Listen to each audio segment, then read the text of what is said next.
What's up, everybody? Welcome to Ask for Candy, where we talk about healing, self-care, love, sex, relationships, and what it takes to be amazing on the daily. Who I am, I'm Candice Harper, lovecoach.com. And my purpose with this podcast is to create healthy romantic relationships all around the world through self-love, soul connections, and sweetness, honey. Now, right? I love that, Brian. You're like, Well. I love it. So we're now partnered with Solivity Magazine and part of Solivity TV, which I'm so excited about, which means that from now on, we will be going live every Wednesday at 7 p.m. Eastern. You can also watch us later at solivity.com on Solivity TV and subscribe to Solivity TV on YouTube so you can be alerted when we go live. Also, don't forget to subscribe to our audio broadcast, Ask for Candy, on Anchor, iTunes, Spotify, iHeartRadio, and wherever you normally download your podcasts. Now, you can also email us, askforcandypodcast@gmail.com. And that's for my introverted, my shy people who don't necessarily want to interact on comments, or they just don't want to out themselves for whatever it is they want to talk about. If they want to join the conversation, you can definitely email me and let me know if you have any questions or ideas for future shows, all that good stuff. Now, those of you who have been with me not only know that I have a German Shepherd in the background who's going to make noise. I can hear him getting antsy right now. But you also know that for almost 9 years, I have been a relationship coach, a workshop facilitator, and now am a professional matchmaker with Talkify dating service. And if you've never heard of it, it's an amazing digital service where you can hire a matchmaker to do all the sifting and vetting on your behalf. And it's especially great for people who struggle with initiating contact or simply just picking the right partner. That's what I help people do. Matchmaking and relationship coaching are my zone of genius. And the best part about it is that week to week, I get to grow and learn as I interact with people around the most intimate part of their lives. And I get to meet and nurture new clients. I get to screen possible dating candidates for them. And I get to design programs and activities that deepen their ability to get to know each other. And I feel like now more than ever, it's so important that we have opportunities to connect, that we have facilitation for connecting. I feel like, we are living in a world that has become somewhat disconnected with all of the issues that we're dealing with. And I feel like we're longing. I don't know about you, Brian, but sometimes I am just, even though I have people that I see regularly, I am longing for those days of being able to gather and hug people and meet new people and shake a lot of hands and all of that stuff. Yeah, it's getting a little old. It's getting a little old, just, and this is not to slight the couple little people that I do see on a regular basis. I love them. I know that they love me. But it's like, anybody that you're with, those of you who've been sort of isolated with your family and the only place you're going is work, those of you who are, have maybe a partner, but just one partner, or if you have kids, whatever, you know what I'm saying? It's like, we love them and there's nothing wrong. There's no complaint about it. But, we kind of miss those days where you can get out and hug and connect. So part of what I do is at least try to recreate on some level that ability to connect with each other. And even if it's just digital, and, facilitate people responsibly still being able to interact, get to know each other, and start relationships. There are relationships that are starting during this pandemic, Brian. Right? that COVID close-up, I guess. It's that COVID close-up. Like, I feel like, I always say this, and I think I've talked about it before, how adversity is just such a good mile marker for whether someone you can be compatible with someone. Like, I think I talked about it either last week or the week before. I talked about how, that's just one, when you're going through some stuff, it's just one really good way to tell if whoever you're dealing with is somebody that you could deal with long-term, because it ain't always going to be wine and roses. Right? Well, when you start out the statement with, dealing with, then maybe that might not be the one. Right, to begin with. If you're dealing, you're already in the struggle. The struggle's real, right? The struggle is real. I'm dealing. So I want you guys to make sure to stick around for the entire show, because I'm about to tell you the exciting topic, but I'm going to share with you the number one question that I ask all of my clients and potential matches for my clients. And I want you to start, even in these COVID times, especially if you are single and trying to start relationships. And I think even if you're in a couple already, because I always believe in couple renewal, like, couples should be dating each other. Couples should be getting to know each other anew every year, every month, even, because I feel like we change and evolve so frequently. But I am going to share with everyone the question that I do believe not only leads to a further conversation of compatibility, but will give you so much insight and enlightenment into who a person is, depending on how they answer the question. I'm not going to set you up to be judging people, but if you really want to develop intimate connection with someone, whether it's someone new, someone you already know, this is the question to ask. And I'm going to save it for the end, so y'all got to stay for the whole show. I'm going to hold it out like a carrot. That Wednesday surprise. Right. So, last week I was on a bit of a social media hiatus, right? Hurricane Isaias, I think I'm saying that right. Yep, Was yep. It is, right? Isaias. It was having its way with the tri-state area. And on Tuesday, it knocked down trees and caused all kinds of power and internet outages. So we weren't on for social media, but that did not stop me from beginning this conversation that we're going to have tonight. So I did record on my podcast outlet a conversation just to intro this, which you don't have to listen to it in order to get tonight, but it's definitely something that's worth, subscribing to the audio after you hear tonight's conversation, so you can kind of see the trajectory, the setup, all of that stuff. Yeah. And I've been yearning and burning to have this conversation.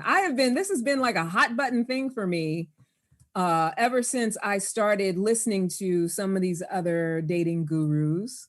There is a whole circle, Brian, of, and I don't know how much you pay attention to these people, because I feel like once you're in a relationship, a lot of these people you wouldn't necessarily naturally look for. Mm-hmm. But there is this whole sort of contingency of fantastic dating and relationship coaches of color who all have their different, sort of characters, their different sort of brands, their different thing that they're kind of selling. Some are like real lifestyle coaches, and it's all about, you want to be a high value person and have your Louboutins and, do all of that. And some of them are very like heart centered, soul centered. Right, I'm hoping right. that I fall into that, a little bit more heart centered, but, no judgments either way. There is a little bit of, I think, in the personal growth realm, in the transformation realm, which I think, Brian, you and we talk about a lot and have our own level of being steeped in. Yeah, there's these little, what I call transformation mafias, right? That are, and I know that doesn't sound transformed. I don't mean it as a pejorative, even though, you don't want to be in a mafia, but I don't mean it as a pejorative. There are these little groups, these little enclaves, I think, within transformation, like all the Mind Valley people, Right, and all of the right. Hay House people. Right. And, and there happens to be like, like Derek Jackson, Rebecca Lynn Pope, who I'm going to talk about tonight, Stéphane Labossiere. Mm-hmm, mm-hmm. Yeah, there's like a contingency of Spirit, who I love. I actually used to work with her on the Bill Cunningham show. That I think sort of round out this conversation of people of color and love and dating, and everybody offers their different thing. They have their different value that they offer. So this week I want to talk about, and I mentioned her a little bit last week, but I want to talk about matchmaker turned personal coach Rebecca Lynn Pope. Right. Right. Yeah. Have you heard of her before? Had you heard of her before we started talking about her? Yeah, I actually, I won't say that I was steeped in everything. I definitely had heard of her. Yeah, I feel like I'm a little late on her, because the stuff that I just discovered is from like 2017, and she, she has this one video which we're going to show clips of. She got like over 1.5 million views on that video. Wow. Yeah, so she's no joke. Like, she definitely has a huge audience, and she does say some really prolific things. I really love her just as a coach and a representative, and I love her journey, and I love how authentic she is about her trajectory. And this particular video, this particular video that we're going to show a couple clips from, I think what really spoke to me about it as a matchmaker was that she kind of went in. Yeah. She went in a little bit. What she did was, because she was working as a matchmaker for a long time, and I guess she just got to a point where she just was fed up with what that allowed, or what that meant, or what limits there were on what she could do. And so she made this kind of a rant video almost. And it's called "Why Women Have Unrealistic Standards When It Comes to Men." Ooh. Right. And I know there's a lot of, I talk to a lot of single women. I know there's a lot of single women out there who, and I know from my own matchmaking, who don't subscribe to that at all, that it's not unrealistic. They do feel like they are the prize. They do feel like their list of standards are reasonable. I talk to these women every day. I work for them every day. So I get that this is a thing, without marginalizing women, but women, particularly us women over 40, I'm in the group as well. We are often marginalized because it's like, oh, she's just angry. She's stuck in her ways. She's going to be single forever. It's because she's too, I had, my aunt once told me that I was too independent. I'm never going to have a man because I'm too independent. Things like that, that is usually the narrative. So I don't want to necessarily have that narrative, because I do think that we are all a field of possibility, but I do want to talk about where this narrative has originated from. So I want to show Rebecca's, a clip from Rebecca's video. The first one I want to show, I'm calling it Expectations, but you know which one I want to show, right, Brian? Yeah. Okay. Compare men. Is he 6'2"? Is he look like Boris Kodjoe or Idris Elba or Michael Ealy? Do you know the percentages of men? This is what I just would die to say to my matchmaking clients and the people that would come in for consultations because they want to be matched.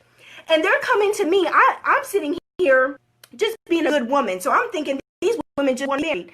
These women just want a good man. Nah, boo, that's not what they wanted. What they want is, if I'm going to pay this money, I want me a Michael Ealy. I want me a Boris Kodjoe. Well, look, boo, Boris Kodjoe's married. Last time I checked, Idris Elba's taken. These men are such a small percentage of the population. Do you guys understand that for a man to be over 6'2" is less than 3% of the population? I love it when she says, nah, boo. It's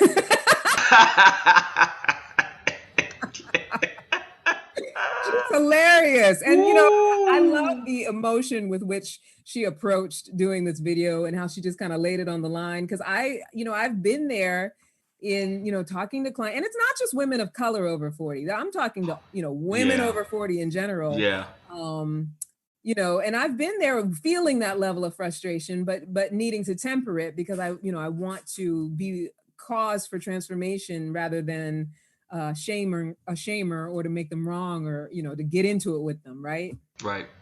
I understand the emotion. The emotion was very clear. She said that, like, yeah, it's an unrealistic thing. And so also one thing that she points to is how people, they seek out matchmakers and they believe, especially powerful women, and I think women who have the means to hire a matchmaker, there's this belief, I pay my money, I'm buying my match. Right. Which is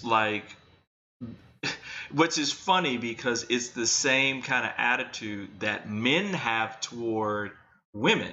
Yeah. Right? Like, if I'm taking you out and all this kind of stuff, then I own you, or it becomes objectified, right? Like, yeah. I'm not paying for a Yugo, I'm paying for a Cadillac or a Mercedes or whatever.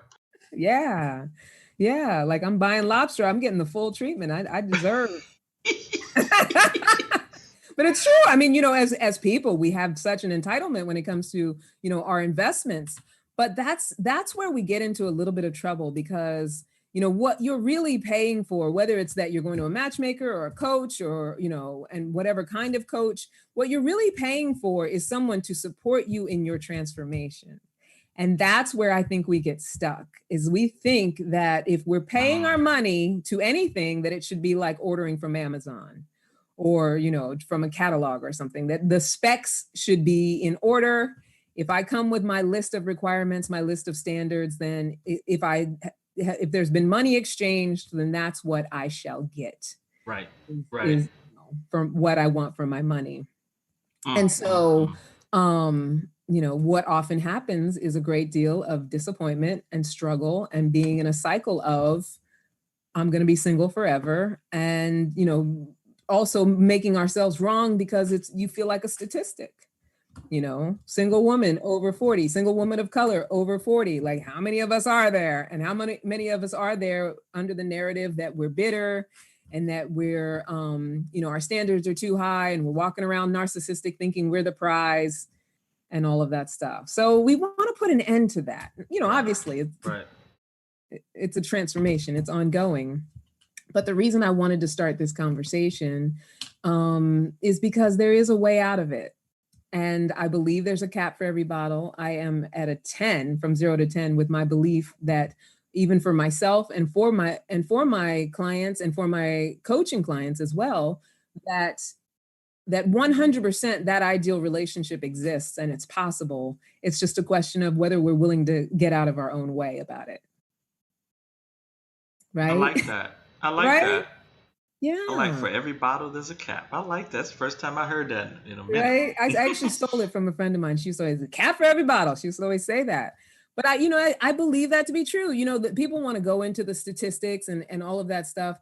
But then you also have to break down, if you're going to approach it statistically or scientifically, you also have to break down all the different situations people are in, who's viable, who's not viable. So if we get too mired in that and make that the story, then that's going to be what we experience, right? If I say, oh, there's no good men out there, all the married men are taken, that's going to be my experience. But if I'm willing to say that there are some fantastic men out there that may not check every single box, but might be great partners, might be someone great that I can build with, that I can grow with, then that's going to be what I can experience. That's going to be what I can create because I believe it, right?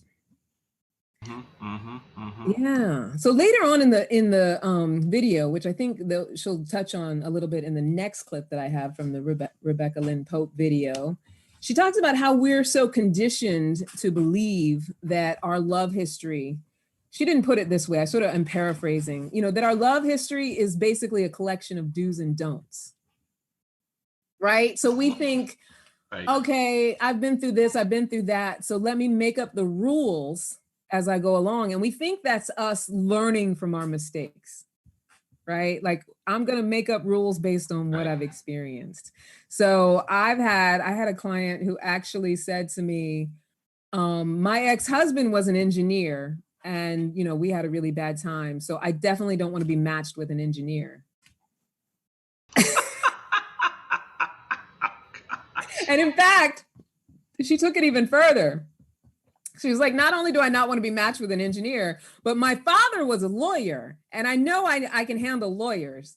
So if you could find me a lawyer, that would be ideal. Wow. Yeah. Wow. Like that, those things have nothing to do with whether you're long-term compatible, right? Nada. Yeah. But I get it because I definitely am somebody who had a list that was based on the history that I had and the do's and don'ts that I came up with based on that history. Like I was creating the conditions for my love life. And, I'm always preaching about unconditional love.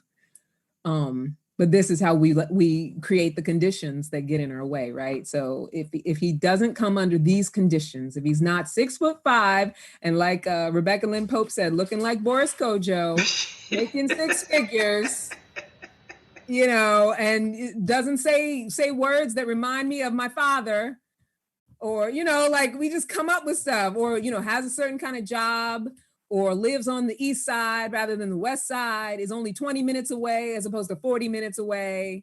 Wow. Just all the things that we could possibly come up with. That's something that I used to do myself and something that I have used and definitely failed with. So I want to play the second clip that I sent you, Brian. Okay. So my compromises came because I had these standards, just like most of you, that were way up here because I had all these experiences that created an appetite. It created a false standard in my life of what I thought I deserved or what I thought I needed. but yet it was a false standard because none of them were men of God. None of them were Carrie Pope. None of them literally had their values. They weren't good husbands and fathers and brothers. They don't take care of their mama. Literally, these men lacked all the values that really matter in a marriage. Yeah. So, wow. Right. I love her for, and you know, if you get a chance out there, if you're listening, get a chance to look up this video on YouTube so you can watch the entire thing. But, you know, she's talking about the experiences that created an appetite, she said in that clip. So, you know, and having her own come to Jesus moment about compromise and what she had to give up in order to meet and recognize her husband as right for her. And I think that's another thing that, you know, we as modern women, especially modern women in our 40s, us Generation X's, child, we are something else. When it comes to our level of emotional toughness, and, you know, we believe what we believe and how we want to stand on it, and you know, stick with it and see it how we want to see it. But, you know, one thing I think that we resist is that idea of compromise, surrender, submission, you know, giving up on, you know, this idea that someone has to fit into your parameters or fit into your picture. I'm not saying compromise yourself as a woman. I'm not saying that we have to weaken ourselves, or because I think that's what we associate it with, what we associate compromise with. It's not about weakness. It's just about compassion. It's about understanding that we don't check anyone's boxes 100%. No one does. Like it. Right. Right. We're meant to connect and love each other and grow together. That's what we're built for. We're built for being a support for each other. We're not built to come in automatic perfect alignment after a meet cute and have everything be perfect because we're everything that the other person thinks that we're supposed to be. You know, and I think. Do you think that that's part of that whole Cinderella thing too? Yeah. Right. Yeah. Go ahead. What were you You gonna say? know, I mean, it's just, you know, little girls are taught the Cinderella story, and and that, you know, there's going to be this prince who comes along and sweeps you off your feet, and it's taught that, yeah, you deserve the prince based upon certain parameters, right? Yeah. Which is what Ms. Pope was talking about, which is, you know, and that the parameters that you're talking about have nada to do with the failure or success of the relationship. Yeah. Right. Yeah. No, I think you're absolutely right about that, Brian. And the interesting thing about that is that not only do we get that strong message of, you know, your happily ever after and what needs to exist for your happily ever after, then we start to go through our adulthood. And, you know, by the time we're women in our 40s, we've built up a history. And so then we have all the multi-layers of not only having had an expectation, but then having that expectation disappointed, and then having to protect ourselves and survive, you know, any further hurt, get ourselves through that hurt, and then figure out a way to protect ourselves from any future hurt. So this is like you're taught this story, you believe that this is what what your life experience is supposed to be. You don't have that life experience and you get disappointed, but instead of going back and reevaluating what was going on, you stick to the story and you say, well, I'm just going to, you know, tighten up these parameters. Maybe that's the issue, right? So instead of the engineer, a lawyer, right? Living in this place, making this kind of money, and, you know, looking this way. Totally. Do I get it? Did I get it? I think you totally got it. And here's the thing too. It's like the sticking to the story is because the conditioning is so deep. The conditioning is so, you know, this idea, we grow up as little girls, and the conditioning is so deep, not only that, and I think the savior thing is kind of over when it comes to like in entertainment, you know, like you don't see that as much anymore. Even in Disney movies, it's not always about the prince saving in earlier Disney movies, but ones that come out now, it's not always about the prince saving and things like that. So I think you know, that what it really is that there's that deep level conditioning. And then when the world begins to disappoint, or it's not that the world is disappointing, but that the expectations are not met and reality starts to take over, then, you know, as human beings, and I think men do it as well, we go into our survival mode. And how do we protect ourselves from, you know, being disappointed over and over again? Most of us, the way we know how to do that is to somehow take some level of control, you know, and that's not necessarily, you know, being in control is not necessarily an avenue for actually having real connection with anybody. As a matter of fact, it's not an avenue for having any real connection with anybody, right? Yeah. So she talks about, Rebecca Lynn Pope, later in that video, she talks about letting go of her financial requirements. Like she had to, in order to meet and have a solid relationship with her husband and be able to build with him. And, you know, they do have a great relationship. And, you know, as far as the optics and as far as what they're building together, she had to let go of financial requirements because, you know, his financial abundance and her financial abundance ended up being a product of them working together and building together, right? She had to let go of height requirements because she talks about later in that video that she was dating ballers, you know, guys that were tall and, you know, but those are also the same guys who had a ton of women after them and no interest in being anybody's husband. And that's not to say that that's true of every tall man, obviously not, but all these women who are out here wear the height requirement. And I'm one of them. Don't get me wrong. You know, I will date a man that's my height and maybe a little shorter.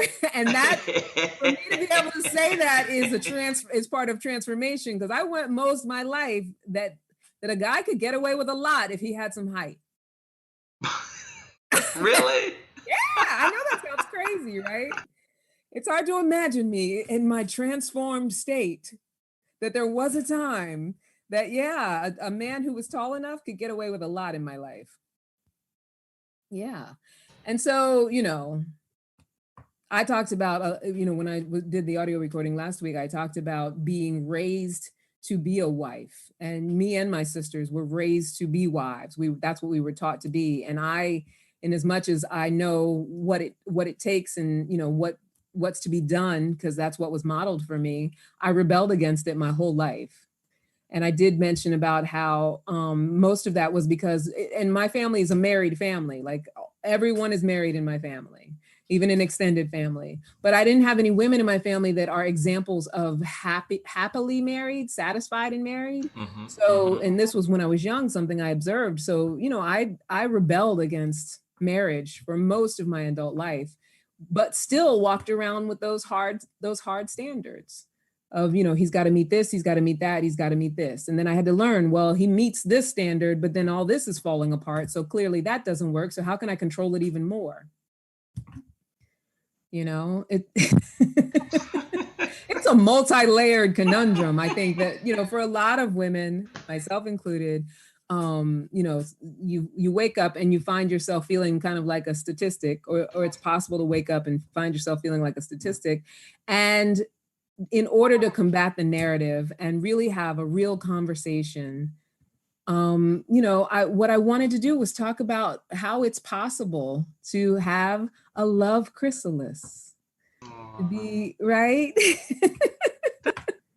That's nice. I mean, that's, you know, nice, right? A little transformation going on. A little transformation. Another thing that Rebecca Lynn Pope said, that she had to accept her calling to be the partner to a man of God, which was something she used to say, I'd never date a pastor. And I'm not advocating or pushing anybody towards that, but, you know, it's because it's not everyone's calling, but we all have our own when it comes to finding romantic partners that align with our purpose.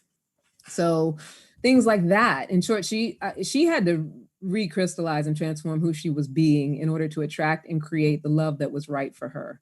And so this is what this is about: recrystallizing, transforming who we are being, because it affects everything. It affects us physiologically. You know, the medical industry will have you believing that your estrogen is going low when you're in your 40s, just because that's just what happens. And that's not necessarily the case. There are cultures where women are much more in touch with their femininity, their feminine energy, and their estrogen doesn't deplete before it's time. Like they do go through the change because that's natural, but they go through it a lot later and their estrogen doesn't immediately start to deplete in their 40s. But Western medicine will have you believe that that's the case. But when we're willing to crystallize and transform, even our estrogen levels are higher. And Dr. John Gray says that high estrogen levels are required in order to feel love for a man and have attraction to masculine energy, which I thought was very interesting. Don't you think that's interesting, Brian? Yeah, I've heard that as well. And that there, like you said, there are, it's a paradigm shift, right? Where you're, this is a taught thing, right? In psychology, we talk about, nature and nurture, right? That there are two parts to the puzzle, and that both of those together have psychological effects, not only on the mind, but on the body as well. Absolutely. 100%. 100%. And I'm such a huge believer of the quantum physics of belief and how that affects our bodies, right? If I believe that getting old means getting sick, or if I believe that, it means that I'm going to deteriorate or, not be able to function, then that's exactly what's going to happen. Like the body listens to the mind. Absolutely. What we tell it. Yeah. It's scientific. It's actually, it's theory, but not theory. It's scientific theory, not like a theory like, oh, well, I'm just going to think about this. There's actually been experiments about what you think about quantum material changes that material at the quantum level. I mean, it's stated. I mean, I could go into a whole bunch of things, but yeah, I'm a believer too. Right. Absolutely. So yeah, we talk about the recrystallization, and I know that for a lot of women out there, it's like tired of feeling like, oh, why am I the one who has to change? Why am I always the one who has to work on myself? Why is the onus on me? And it's simply because if we want to attract evolved, elevated people, we have to be willing to evolve and elevate, right? People who don't want to change or grow will continue to get what they've always gotten. Wow. And it's not that it's only on women, but if you want a man who is evolved in his life, you can't be sitting around, waiting for him to come when you have no interest in evolving or changing or accepting that even in later years in life, that transformation is not only necessary, but that it's available. Like that idea that you're an old dog that can't learn a new trick, not serving anybody. Do you think though too that, because I've heard this on the male side as well, right? Well, why do I have to do all the work or whatever? That is a way for people to stay stuck in where they are because it's familiar, and maybe there's some fear in there.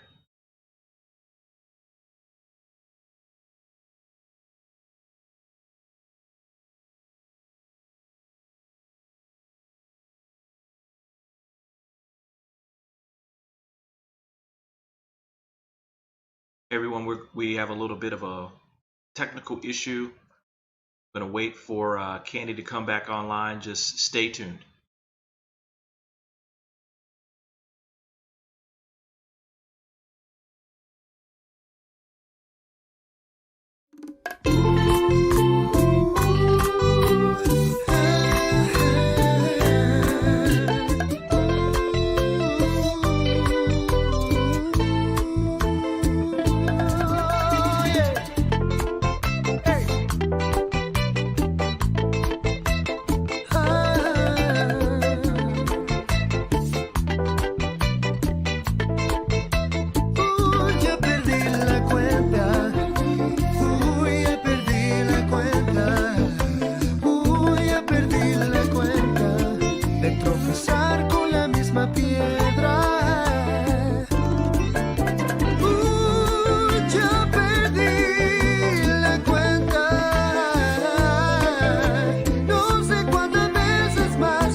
people have a posture in which the shoulders round. Some people have a belly that came from long hours working in a computer, driving, grabbing your baby.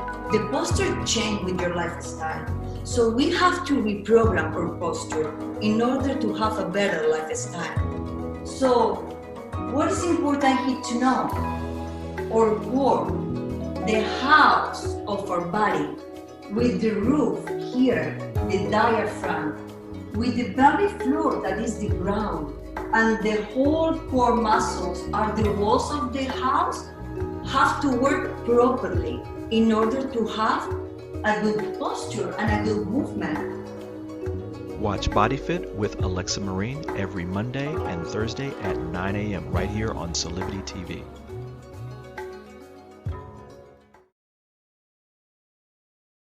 That was crazy. We lost connection. You know, I blame Hurricane Isaias. Hey,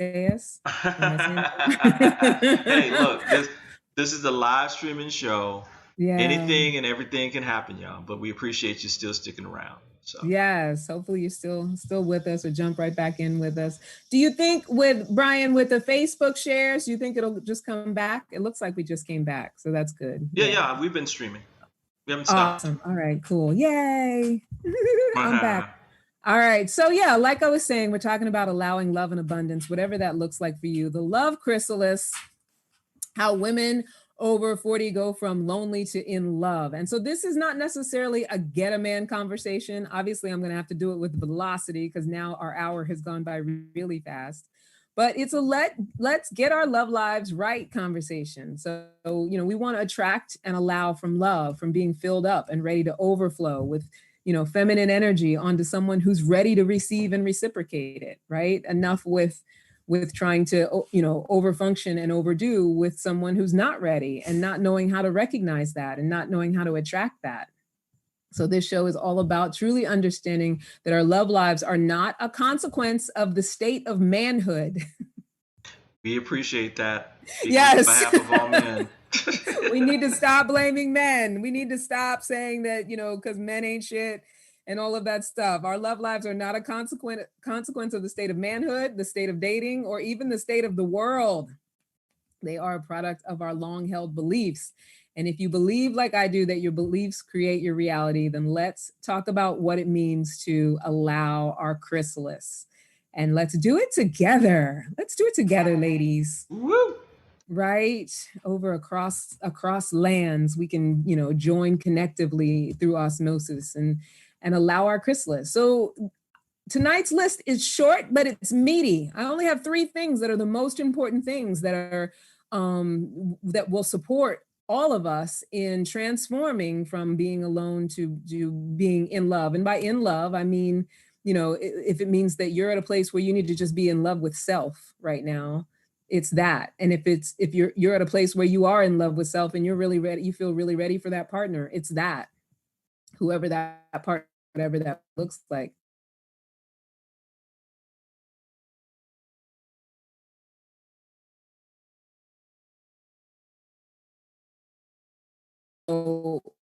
Narcissistic place, not from that, you know, I am the prize and he got to work to get me place, because I don't think that that's good for anybody, even if you're in your 20s. Like that idea, not that you shouldn't find yourself valuable, but to attach it to how someone needs to treat you or behave with you is narcissistic, right? So you have to show up and show me how important I am, and all of that stuff is not, being attached to that is not healthy. And this is not to gas you up thinking about your value as a woman over 40. But the 4 things that I mentioned that I believe people are confused about is that, you know, when you're a woman over 40, there are 4 things that are not your main value: what you look like, what your accomplishments are, your fertility, or the amazingness of your vagina. Like, I'm not saying all those things can't be great when you're over 40. I'm not saying that, you know, you can't still have some elastic. I'm not saying that you might not still be able to have some kids if that's something that you choose to do. I'm not saying you need to give up all that stuff because you're over 40, but those aren't your golden tickets. Like, you know, when it comes to looks, you're a woman of a certain age, you might be gorgeous, but there's going to be some 25-year-old where everything is tighter and righter. So, right? Am I wrong about that? I will not comment. Right? And when it comes to like our accomplishments and our degrees and things like that, accomplishments and degrees are very, very important for purpose alignment. They're very important for who you are as a human being. They're very important for your own fulfillment. Men who love you will support you in them, be happy for you, but they also don't give a shit how accomplished you are as far as whether they fall in love with you or not. Like, you don't sell a man on loving you because, you know, you won so many awards, or, you know, you have a PhD. Like, that kind of stuff might be interesting to them, and it might be friendship stuff, and they might find it kind of cool or respect you for it. But that's not the kind of stuff that causes emotional connection and love and that kind of like juicy, like, I see you as someone that I want to be with. It just isn't. And a lot of times as women over 40, we have accomplished a lot, and we like to lead with that. You know, I have people that I work with, clients that I work with that are lawyers and neuroscientists and physicians. And, you know, I because I'm this thing, I should be able to have the man I want. But that's so not the case.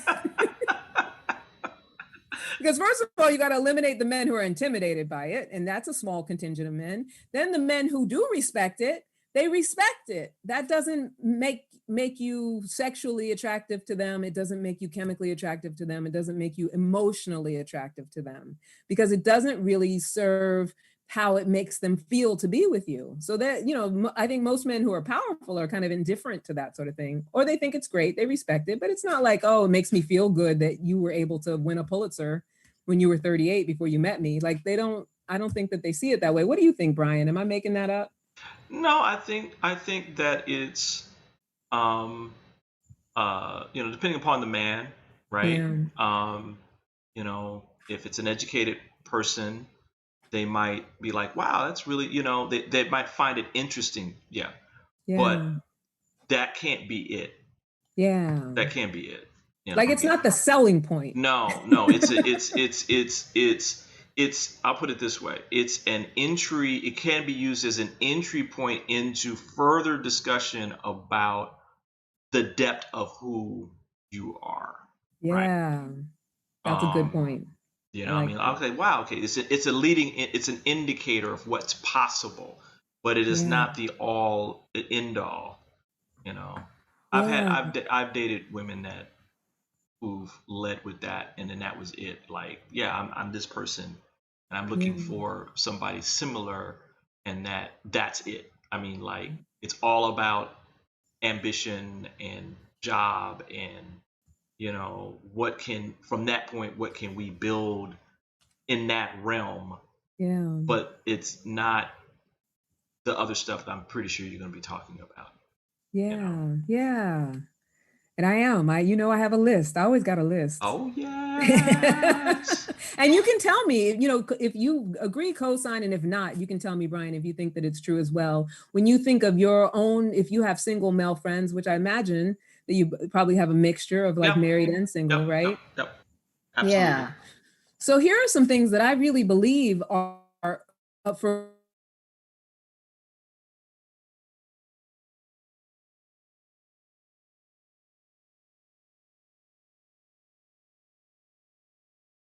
is going to be the thing that attracts love into our lives. So, you know, the wisdom of age, you know, also comes with a level of understanding and compassion as it pertains to others, right? So that understanding and that compassion, that empathy, that being able to see other people's experiences and, you know, treat people in a way that honors that they have a different experience.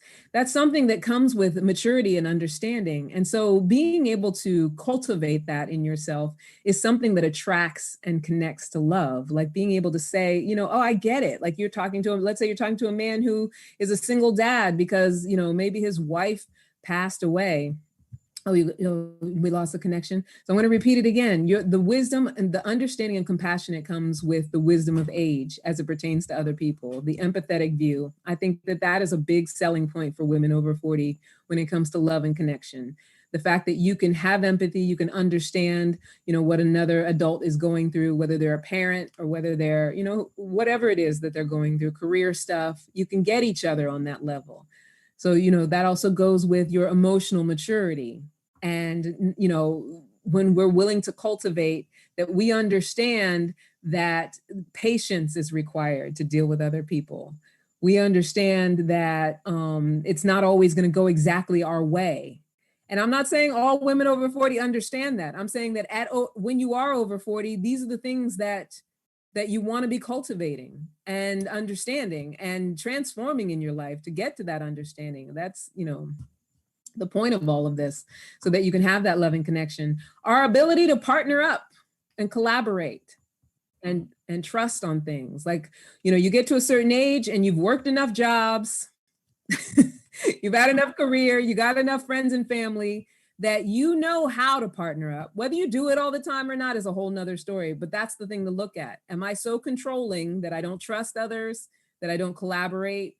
When I'm in my 40s, by the time I've gotten to that point in my life, right, that's the time when that stuff becomes a little more inherent if I'm willing to allow it.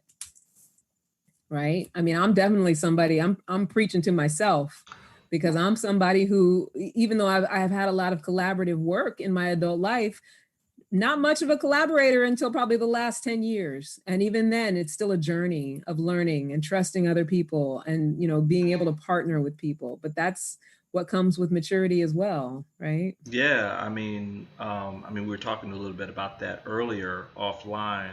I think there's something that I've heard from my friends who are women that is not talked about generally, but that they say that once they become enlightened, they're kind of like, and it goes to the second one that you're talking about, and that is women are taught a lot of times that men are to be controlled.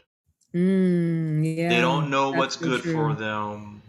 They're basically animals. Yeah. They're not smart. They're ignorant and all that. And some of that is true to a certain degree, but it's also true for women. Yeah. And that they go into the relationship or the potential relationship thinking that they're the end all to end all of knowledge around how this relationship's supposed to work. Oh, totally. Yeah. And that I've done that. Right. Yeah. And that ain't true. Yeah. No, you're absolutely right about that. And I think that's, because I run a healing circle on Monday nights, and, that's the conversation we get into a lot, because women, we tend to take on that narrative of he didn't do right. He didn't do it like I wanted him to do it. I had a plan. I have something in mind. So now I had to set my boundaries. I had to lock it down. I had to do this. I had to do that. And you're right. It's all about that misunderstanding that the way it's going to work is if I can control it. Right. Yeah. It's a saying that I was told a while ago, and I'm losing it now, but oh gosh, it's kind of like the same as what's mine is what's ours is mine, and what's mine is mine. Yes. That kind of thing. Totally. That's old. Here it is. I remembered it now. It's the saying is, we are one, and I'm the one.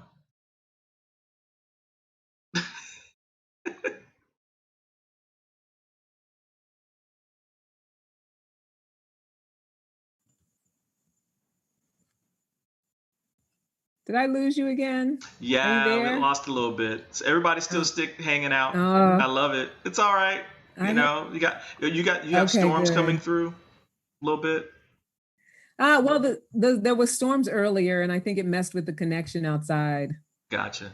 We're hanging tough with you. Yeah. But did you get what I said? We're hanging tough. Yeah. I didn't. I missed it. You cut out. So everybody else got it. So I'll repeat it again. So the saying is, we are one, and I'm the one. Oh, I've never heard that one, but it's right on the money. It is right on the money of that attitude. Absolutely. 100%. Yeah.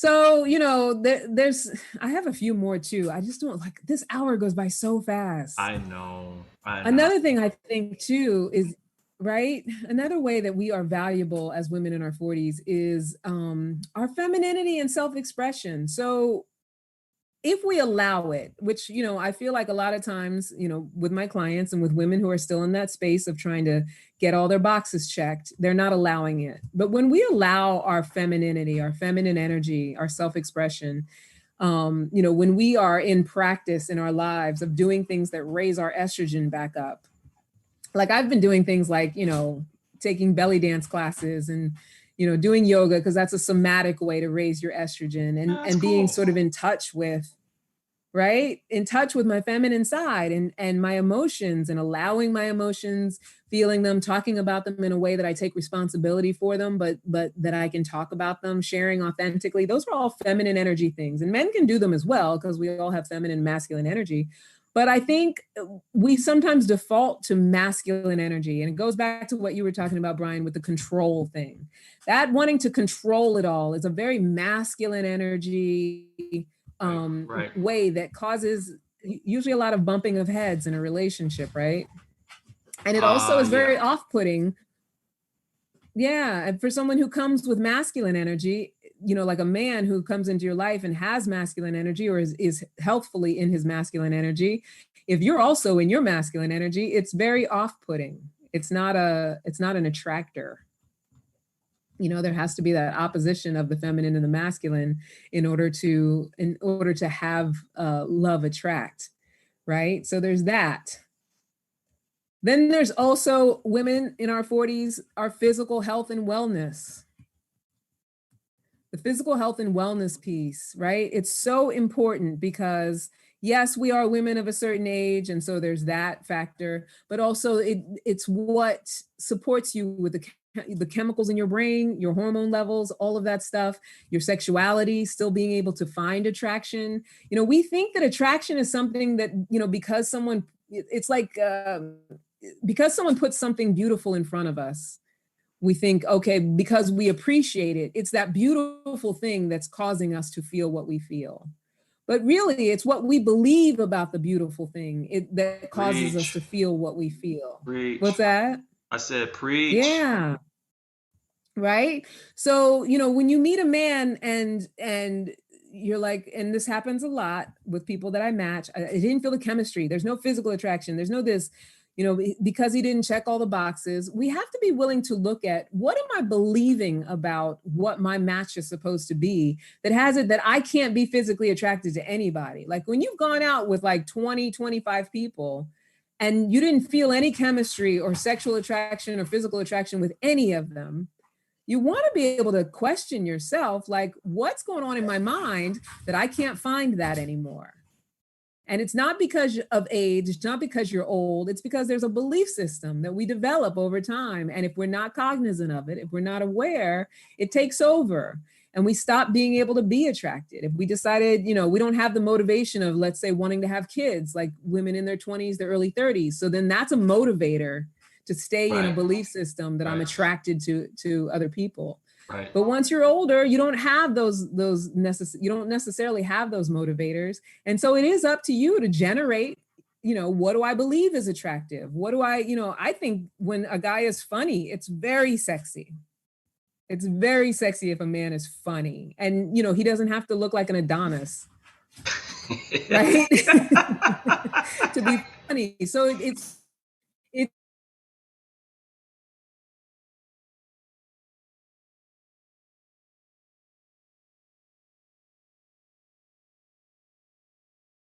hang on, everybody. She'll be right back. He's going to be wonderful. And that match is what's going to make you happy.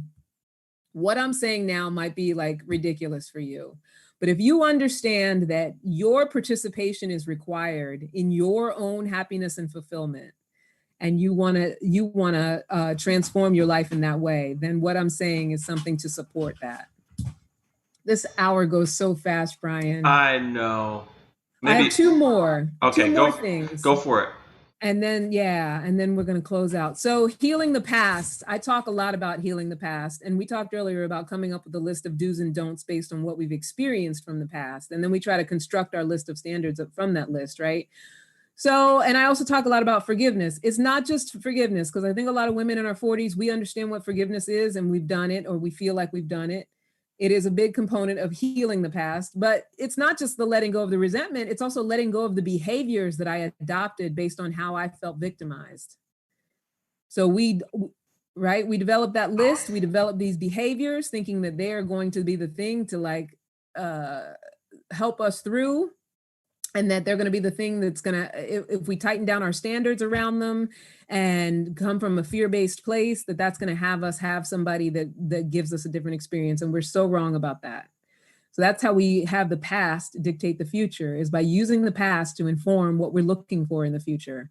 That's exactly how we end up repeating the past in the future. And then the third one is turn your standards into core values. That list of requirements is only going to be an effective list if it's a list of unattached core values that we ourselves are lining up to. So if I say I want connection, compassion, and support and all of that stuff in my life, if I'm not living that every day as core values, I'm not going to attract that like I want to. It's not, it's not going to show up for me. And that's why I say that our love lives begin at single. Our love lives begin alone. And we have to stop thinking that whoever we meet should be amazing and just take us as we are, with our resentments, our complaints, our excess weight, our stories of victimhood. He's supposed to be amazing. Just take you as you are. You better just love me as I am.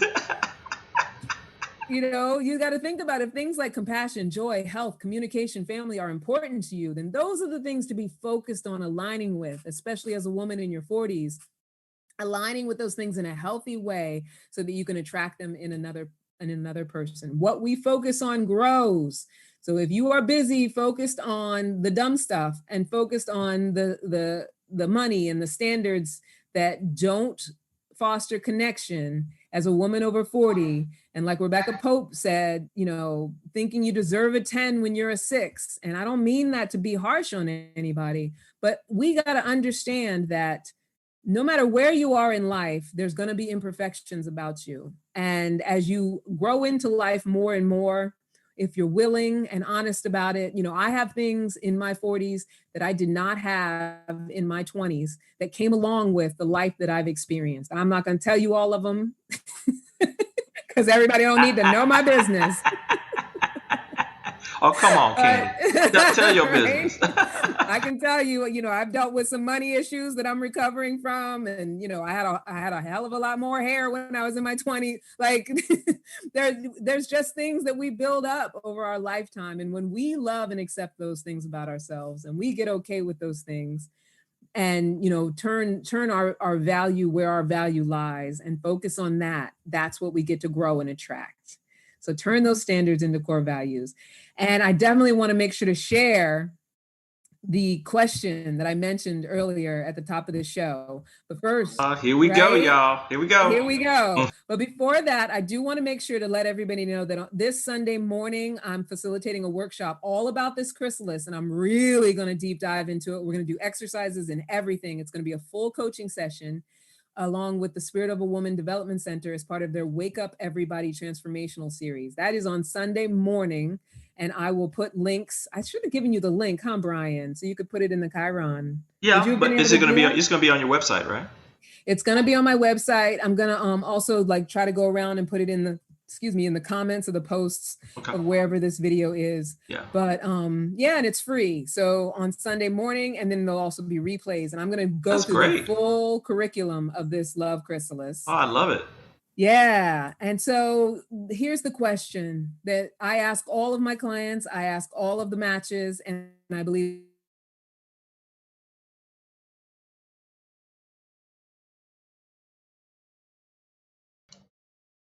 hang on, everybody. She's just a little bit of internet disconnection here.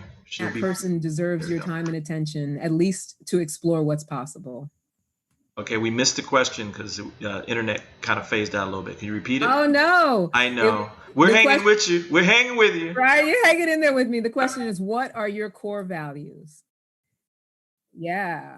In other words, Wow. what is really important to you? And we ask that question not from a place of judgment, from a place of I'm connected with mine and I want to hear yours to see if there's alignment.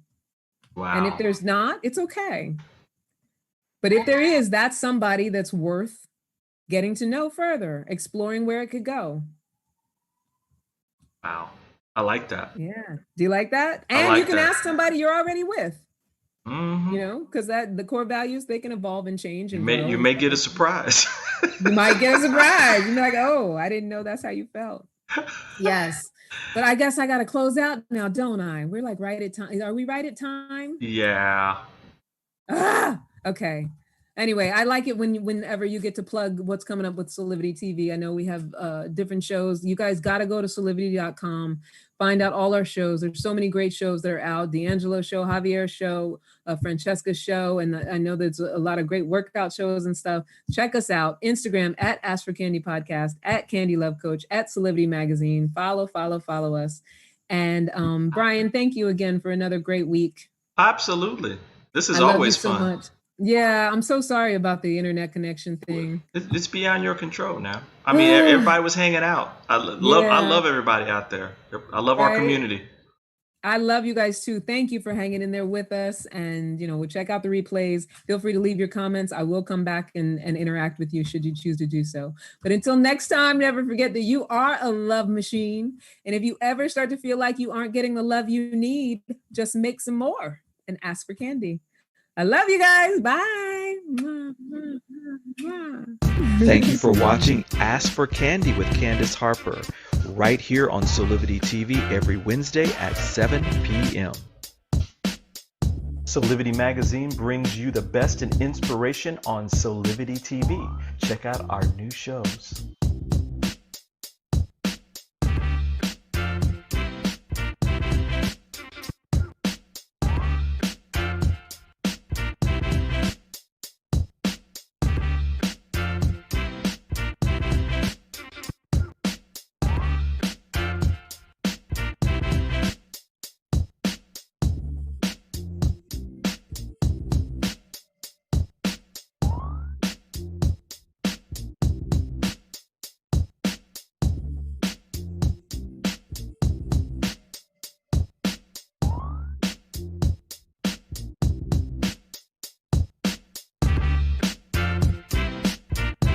Mark your calendars for Solivity Magazine show.